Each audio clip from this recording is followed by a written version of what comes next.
students, this is Tulika Banerjee from Forensic Science Unit, SGTB Khalsa College, University of Delhi, presenting this module on behalf of Professor Nisar Ahmed, PBGM College, Bhopal.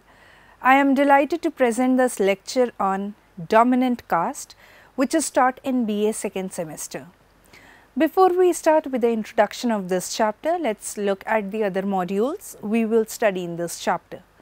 Module 1, Characteristics of Dominant Caste. Module 2, Criticism of Dominant Caste. Module 3, Factors Contributing Towards Dominance, and Module 4 is regarding conclusion.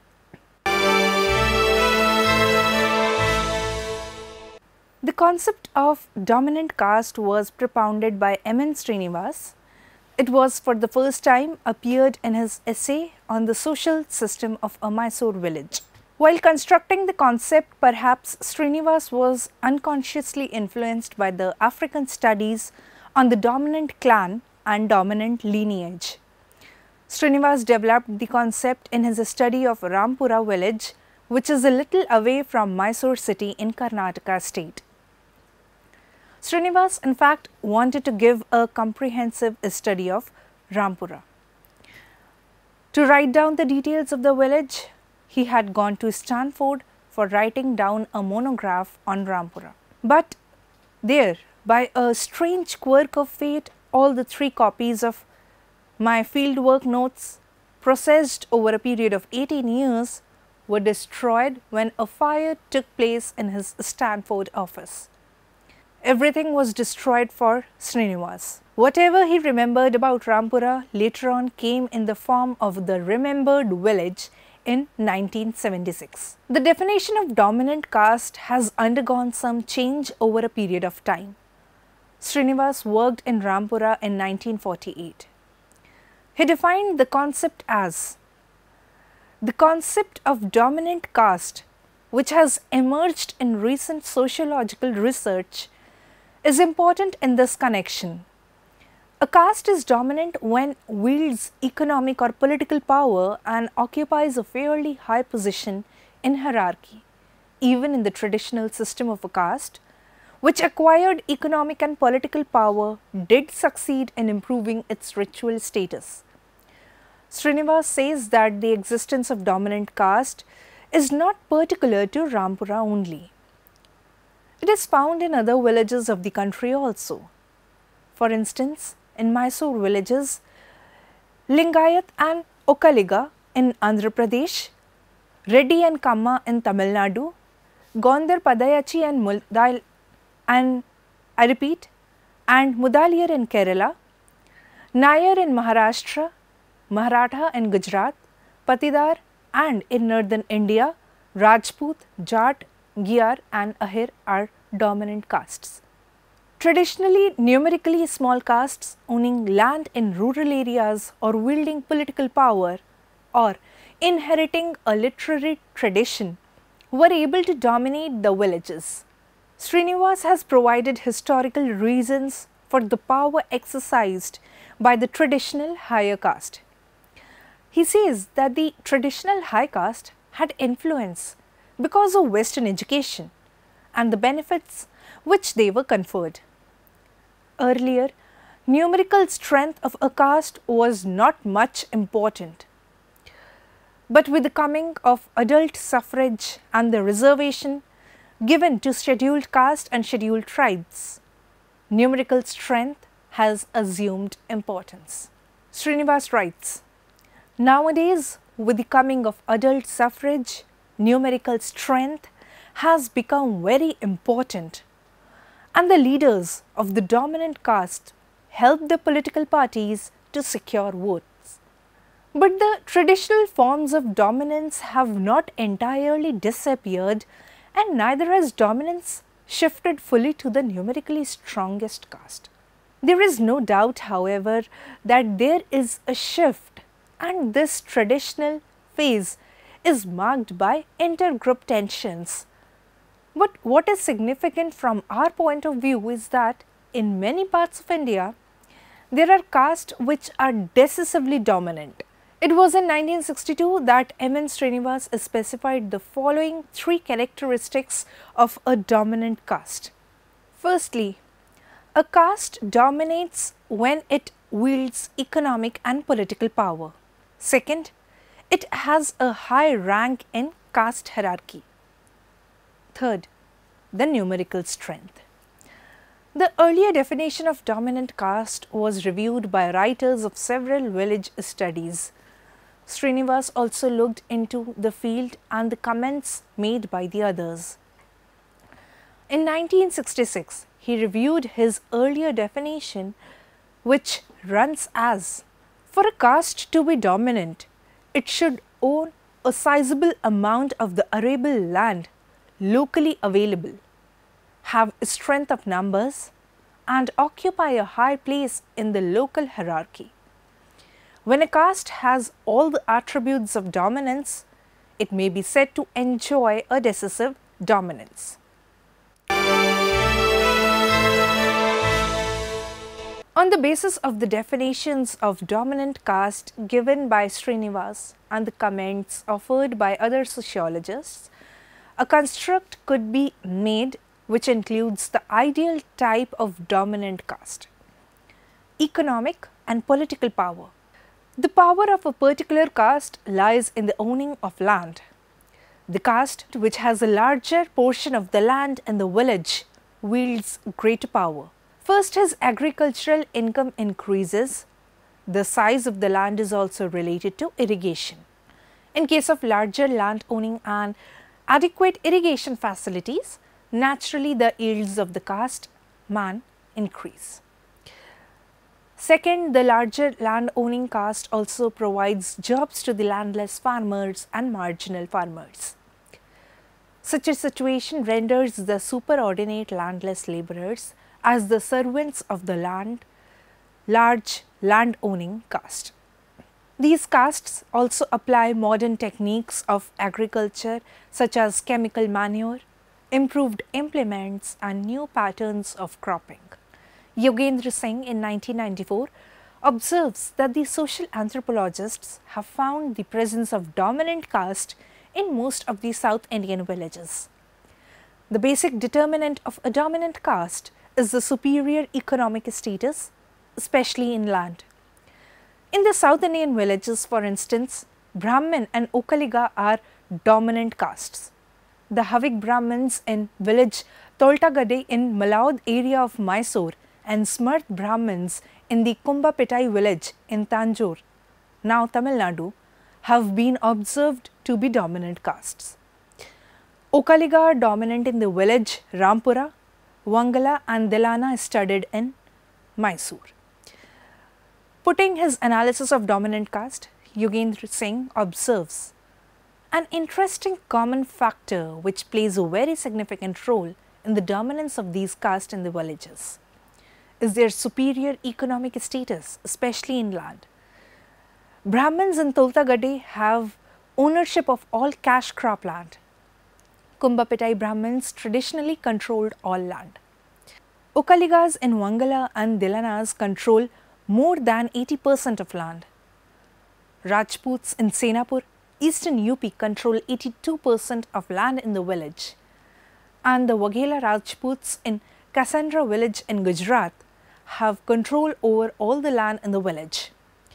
In all these villages, the degree of dominance of these castes is high. Higher education is also accepted by the big land owning caste. Administrative and income generated in urban areas have also given economic power to these caste groups. Besides economic power, namely agriculture and jobs in administration, the big land owning caste have increased their prestige and power because of their role in Panchayati Raj.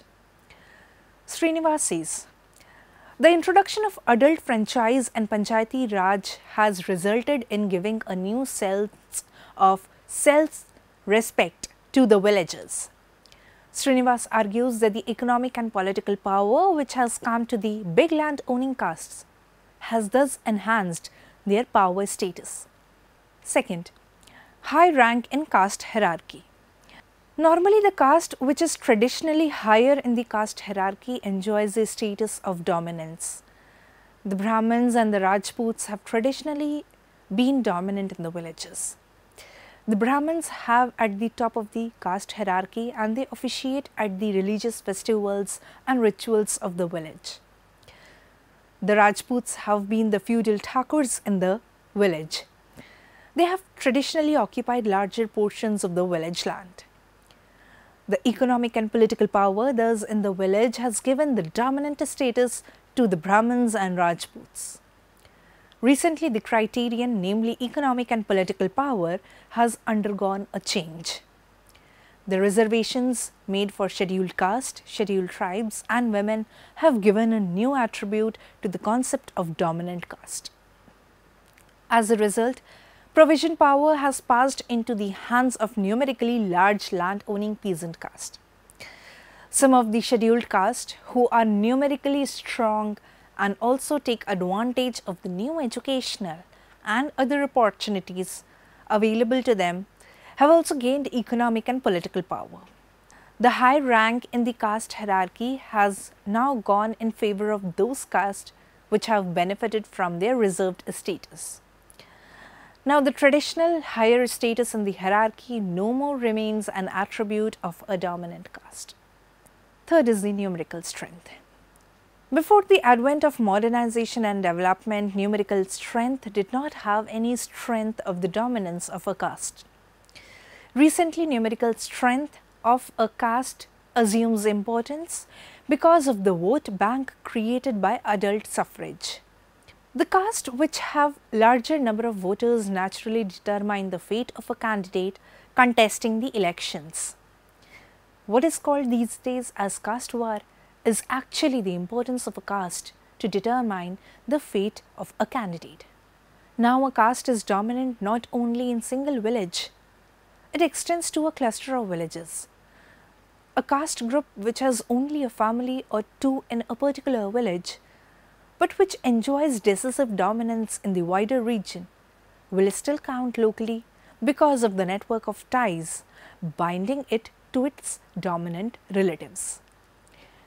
What is equally important is that others in the village will be aware of the existence of this network.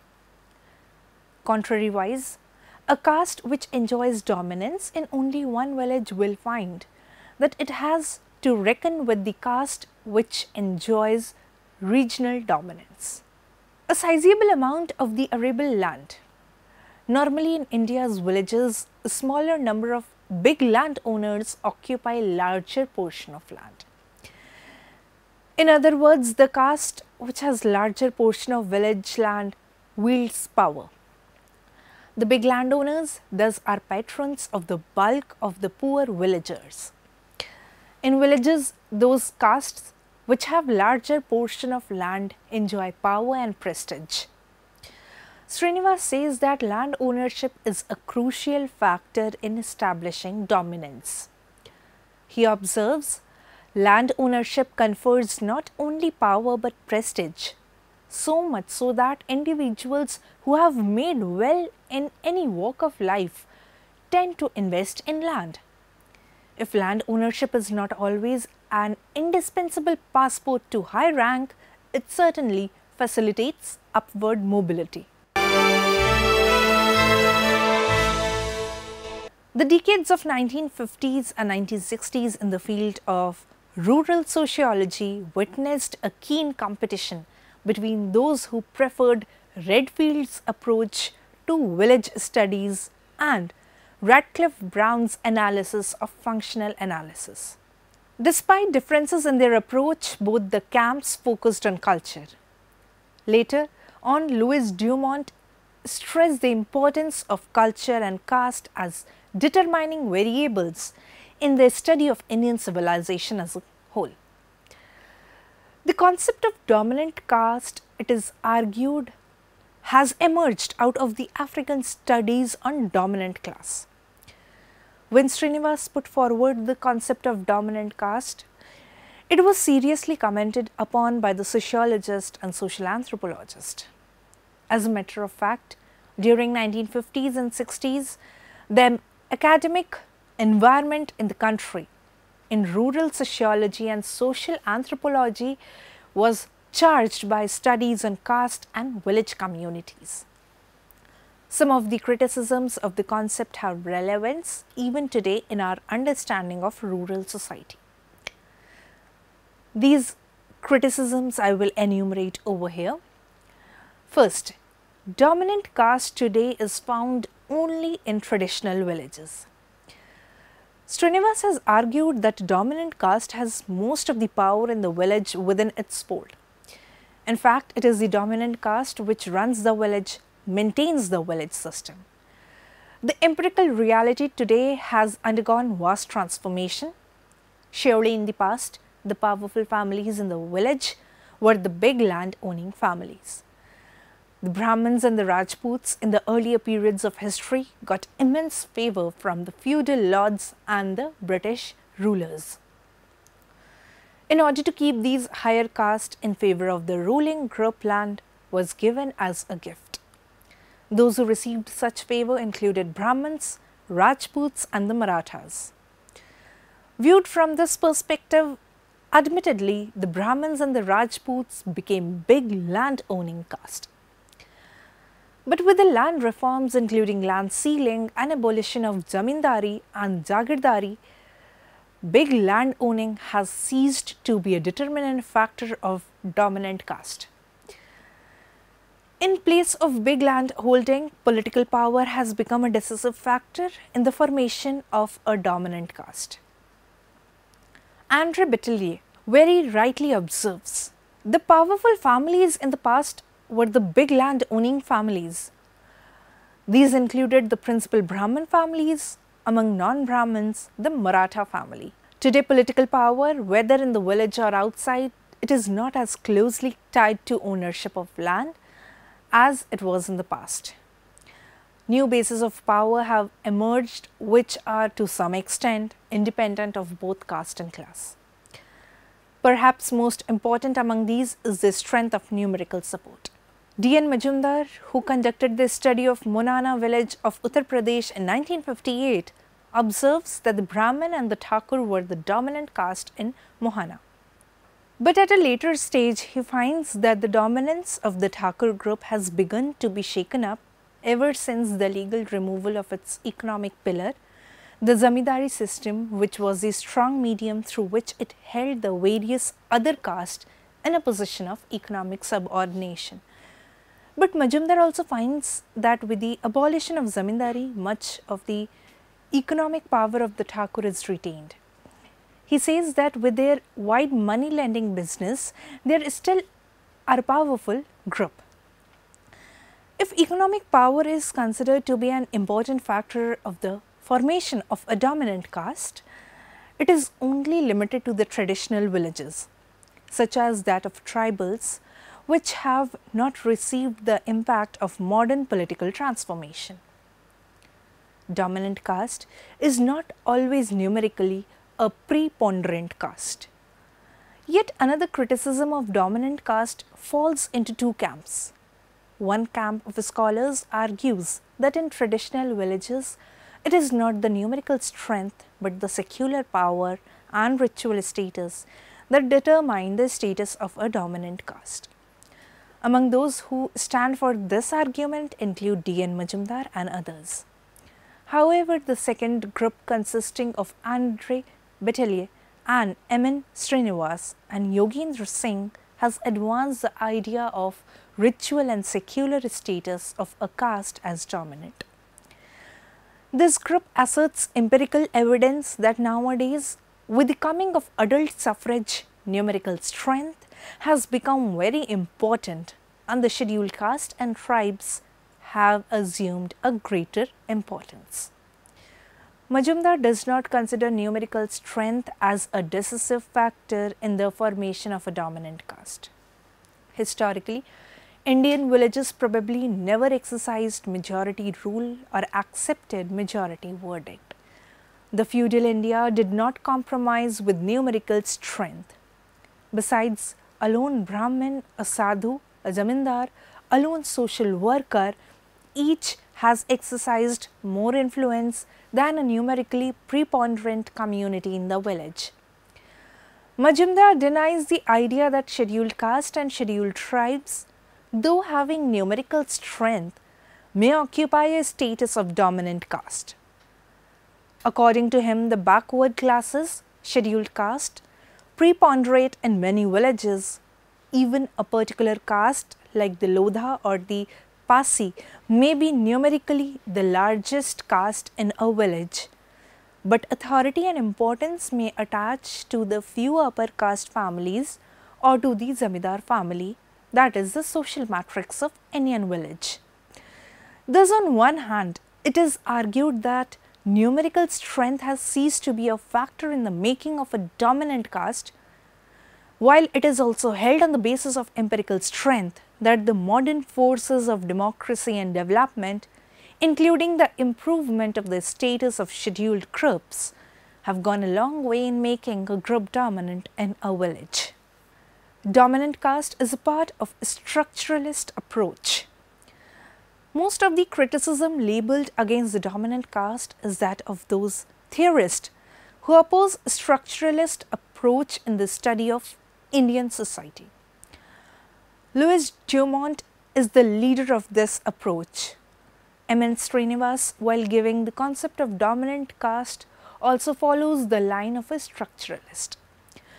Srinivas stands for hierarchy, that is the opposition between pure and impure. He looks at the pure caste, namely Brahmins and Rajputs, as a higher caste in the caste system.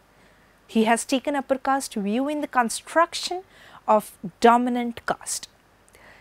This perspective of Srinivas has been criticized by Edmund Leach. In fact, Srinivas has overlooked the force of history when he writes, "Historical data are neither as accurate nor as rich and detailed as the data collected by field anthropologists and the study of certain existing processes in the past." The making of a dominant caste, thus, is highly empirical and does not take into consideration the forces of history. A cursory view of the contemporary rural India would immediately show that much of the relevance of dominant caste has fallen into erosion. As a matter of fact, there has been a sea change in the social reality of Indian villages that much cannot be comprehended with the help of this concept. The reservation given to scheduled caste and the scheduled tribes, the intensification of democratization and the introduction of Panchayati Raj through 73rd Amendment to Indian Constitution have gone a long way in shrinking the influence of dominant caste. However, there are some politically dominant groups which have begun to exercise influence on the villagers. There are different factors that make a caste dominant in a particular locality or region. As Srinivas tells, a caste to be dominant, it should owe a sizable amount of arable land locally available, have a strength or numbers, and occupy a high place of local hierarchy.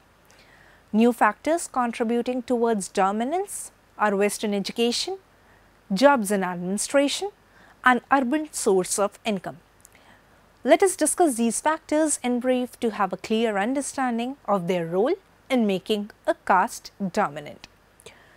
So first, we have land ownership. Land is the most precious possession in rural area since it is the principal source of income. Uneven distribution of locally available cultivable field is a regular phenomenon of Indian society. A vast area of land is concentrated in the hands of rich minority. Generally, the big landowners come from higher castes. These landowners employ the people of other caste as their labourers. They also give land on rent to the people. As a result, the entire population of the locality remains obliged to the few landowners of a particular caste. These few landlords of a caste exercise considerable amount of power over all other castes and become the dominant caste of that locality. Srinivas cites the examples of land-owning Jats treating Brahmins as their servants in Punjab, Thakur landlords denying accepting cooked food from all Brahmins except their gurus and religious teacher. Second, numerical strength. The numerical strength of a caste also contributes towards its dominance. The more the number, the greater the power. In many areas, the Kshatriyas, due to their large population, are able to exercise their control and power even over the few rich Brahmins of a locality and are able to dominate the socio-political situation. Third, high place in local hierarchy. Indian society has been stratified into various groups on the basis of caste system organized according to the beliefs and ideas of purity and pollution. In every locality, certain caste is accorded high status owing to its ritual purity. They always enjoy social superiority to all other castes in every aspects of social life. Contributed towards the dominance of a caste in traditional society. With the concept of modernization and change in the attitude and belief of people, the new factors have come up overshadowing the old ones. They are education. The caste member of which are highly educated is naturally looked up by the members of other caste. Due to their high education, they win the morale of others. The illiterate people have to take their help in many occasions owing to the complexities of modern social life. The educated people, due to their well information and knowledge about various developmental activities, plans and programs, are also in a better position to utilize them, which aids to their prosperity, making them dominant in a particular area. Then is job and administration and urban sources of income. The caste, the majority members of which is in government bureaucracy or has some sound economic strength, always finds itself in an advantageous position. Its members held legal and administrative powers by virtue of their being government officials. They help their other caste fellows to have different sources of urban income, like supplying of food grains to urban dwellers, doing various types of business. In this way, they strengthen their economic position and become comparatively rich then. The members of caste who are engaged only in agricultural activities. All these aid to the higher position of that caste in a locality and make it dominant. Next is political involvement. The dominant place of politics in contemporary Indian society can hardly be undermined. The caste, being more involved in political affairs of the state or locality, automatically raises its position and exercises control in all fields of social life. Till now, we have been emphasizing on the point that a caste becomes dominant in a locality due to its attributes, as I have already discussed. But dominance is no longer a purely local phenomenon. The caste may or may not have attributes of dominance in a particular locality or village, but till it can contribute to be a dominant caste if the same caste occupies a dominant position in that wider region. In such a case, the network or relationship and friendship ties of the members of locally unimportant caste with the dominant relatives of that region makes them dominant.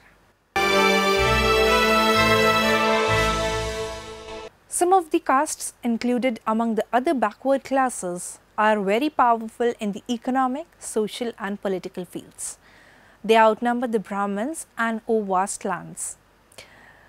They are not as well educated as the Brahmins, nor are they well represented in the government jobs. Being powerful landowners and the traditional village headmen, they are very powerful in the political field at the local, district and state levels. M.N. Srinivas refers to such caste as the dominant caste.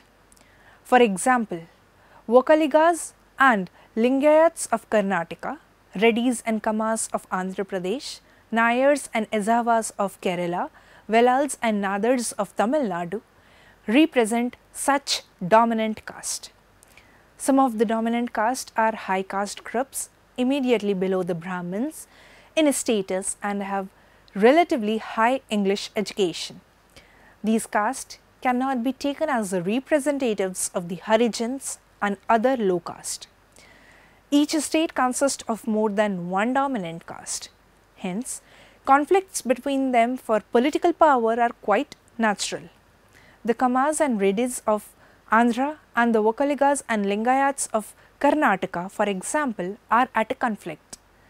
From the point of view of the non-dominant caste, the dominant caste have monopolized most of the benefits available in the new system.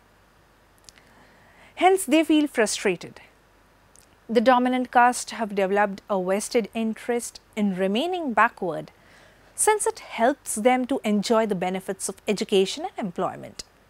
They protest all attempts to take them out of the other backward class list.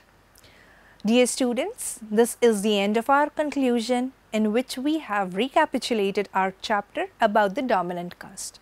I hope you all have enjoyed this lecture. I hope you all have understood the underlying concepts of this chapter.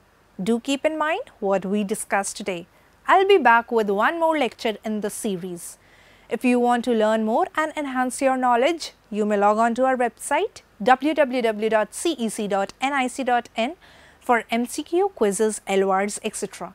Make sure you revise the modules frequently so that you master the topic well and take up the exercises.